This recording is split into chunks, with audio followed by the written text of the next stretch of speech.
আপনারা সকলে দেখিব পাইছে এইটো হল মাকাম ইব্রাহিম।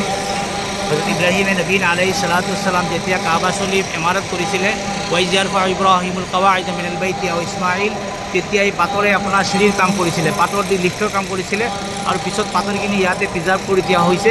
আৰু কুৰানে কাৰিমত আল্লাহ ৰাব্বুল আলামিন ঘোষণা কৰে, আউযু বিল্লাহি মিনাশ শাইতানিৰ ৰাজিম ওয়াত্তাখিযু মিন মাকাম ইব্ৰাহিম মুসাল্লা।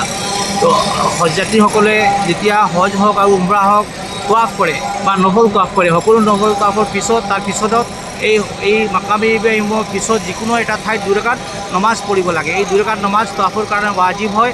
এই পিছৰ জেগাখিনিক ইব্ৰাহিমে মুছল্লা বুলি কয়। কুৰানে কাৰিমত আল্লাহ ৰাব্বুল আলামিনে ওয়াত্তাখিযু মিন মাকাম ইব্ৰাহিম মুছল্লা বুলি পাথৰৰ চিনাকি দিছে।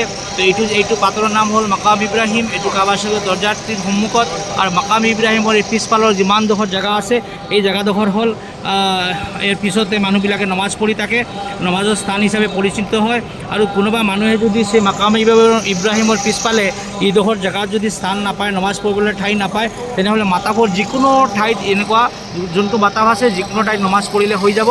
আৰু মাতাফত যদি জেগা নাপায়, তেনেহ'লে মছজিদে হৰম যোনটো আছে, মছজিদে হৰমত 2 ৰাকাত নমাজ পঢ়িলে আদায় হৈ যাব। মহান আল্লাহ ৰাব্বুল আলামিন যেন সকলো বাৰ তোৱাফ আৰু উমৰা কৰিবলৈ আৰু মাকাম ইব্ৰাহিমৰ পিছত নামাজ পঢ়িবলৈ তৌফিক দান কৰে আৰু কবুল কৰে। আমিন। আসসালামু আলাইকুম ওয়া রাহমাতুল্লাহি ওয়া বারাকাতুহু।